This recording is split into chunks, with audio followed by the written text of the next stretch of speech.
P നരേന്ദ്രനാഥിന്റെ ബാലസാഹിത്യ കൃതികൾ. പറയിപെറ്റ പന്തിരുകുലം.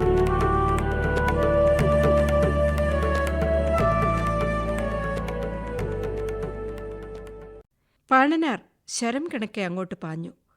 വരട്ടെ, ശിക്ഷ നടപ്പാക്കാൻ വരട്ടെ, പാണനാർ ഉറക്കെ വിളിച്ചു പറഞ്ഞു. ആളുകൾ അമ്പരന്നു. തിരുവായ്ക്ക് എതിർവായില്ല. ആതിരാമ്രത്തെ ഇല്ലത്തെ വലിയ തിരുമേനിയുടെ കൽപ്പനയ്ക്കെതിരായി ഒന്നു മൂളാൻ പോലും ആർക്കും സാധ്യമല്ല. എല്ലാവരും പാണനാരെ നോക്കി. എന്താ ഇവൻ ചെയ്ത കുറ്റം? പാണനാർ ഉറക്കെ ചോദിച്ചു. അത് ചോദിക്കാൻ താനാരാ? കാര്യസ്ഥന്മാരിലൊരാൾ പാണനാരുടെ കഴുത്തിന് കയറിപ്പിടിച്ചു. പാണനാർ തന്റെ ശരീരം ഊക്കിലൊന്നു കുടഞ്ഞു. കാര്യസ്ഥൻ ദൂരത്തെറിച്ചു വീണു. വലിയ തിരുമേനി താഴേക്കിറങ്ങി വന്നു. പാണനാരെ തുറച്ചു നോക്കി. താണജാതിയിൽപ്പെട്ടവനാണ് അല്ലേ? എന്താ നിനക്കറിയേണ്ടത്?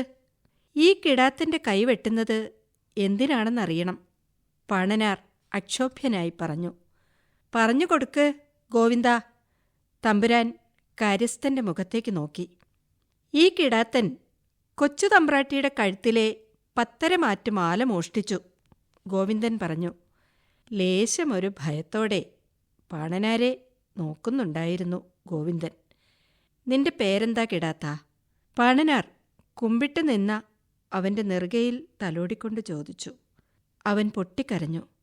സ്വന്തം പേർ പറയാനുള്ള ശേഷി പോലും അവനുണ്ടായില്ല. നീ മാല മോഷ്ടിച്ചോ? ഇല്ല, കാളികൂളിയാണ്. മാല എന്നെടുത്തില്ല, അവൻ ഒരുവിധം പറഞ്ഞൊപ്പിച്ചു. മാല എവിടുണ്ടെന്ന് നിനക്കറിയോ കിടാത്താ? അറിയില്ല, ഏനറിയില്ല. പാണനാർ കാര്യസ്ഥന്റെ മുഖത്തേക്ക് നോക്കി. തമ്പ്രാട്ടിക്കുട്ടി പറഞ്ഞോ മാല ഇവനെടുത്തെന്ന്? കൊച്ചു തമ്പുരാട്ടിക്ക് വയസ്സ് 2 ആയുള്ളൂ. രാവിലെ കുളിപ്പിക്കാൻ കൊണ്ടുപോകുമ്പോൾ കഴുത്തിൽ മാലയുണ്ടായിരുന്നു. കൊളപ്പരയിൽ മാല അഴിച്ചു വെച്ച് അമ്മ തമ്പുരാട്ടി കുട്ടിയെയും കൊണ്ടു പോന്നു. തിരിച്ചു ചെന്ന് നോക്കുമ്പോൾ മാല കണ്ടില്ല. ഈ കിടാത്തൻ കൊളപ്പരയുടെ അടുത്തുകൂടി പാഞ്ഞു പോണത് അമ്മ തമ്പുരാട്ടി കണ്ടതാണ്, കാര്യസ്ഥൻ വിശദീകരിച്ചു. തെളിവില്ലാത്ത സംഭവമാണ്. ഇവനൊരു തെറ്റും ചെയ്തിട്ടില്ല. ഇവനെ ശിക്ഷിക്കരുത്. ഇവന്റെ കൈ വെട്ടരുത്, പാണനാർ ഉറക്കെ പറഞ്ഞു. മാല ഇവിടെ കിട്ടുകയാണെങ്കിൽ ശിക്ഷ ഒഴിവാക്കാം, ഇല്ലെങ്കിൽ ശിക്ഷ നടപ്പാക്കുക തന്നെ ചെയ്യും, വലിയ തിരുമേനി പറഞ്ഞു. എന്നാ പിന്നെ അതൊന്ന് കാണട്ടെ. പാണനാരുടെ ശബ്ദമുയർന്നു. തമ്പുരാന്റെ മുഖം ചെമന്നു തുടുത്തു. ധിക്കാരി, കാണണോടാ? ഇവന്റെ കൈ വെട്ടണത് നിനക്ക് കാണണോടാ? തമ്പുരാൻ ക്രോധം നിറഞ്ഞ സ്വരത്തിൽ ചോദിച്ചു. കാണണം. എടാ വെട്ട്.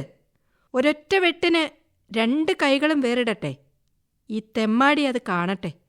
ഇവിടെ കൂടിയിരിക്കണ നാട്ടുകൂട്ടം കാണട്ടെ. എല്ലാവരും പാഠം പഠിക്കണം, തമ്പുരാൻ അലറി. പണിയാളൻ കൊടുങ്കത്തി ഉയർത്തി. എല്ലാവരും വീർപ്പടക്കി നിന്നു. എന്തോ സംഭവിക്കാൻ പോകുന്നു എന്ന് മാത്രം എല്ലാവർക്കും തോന്നി.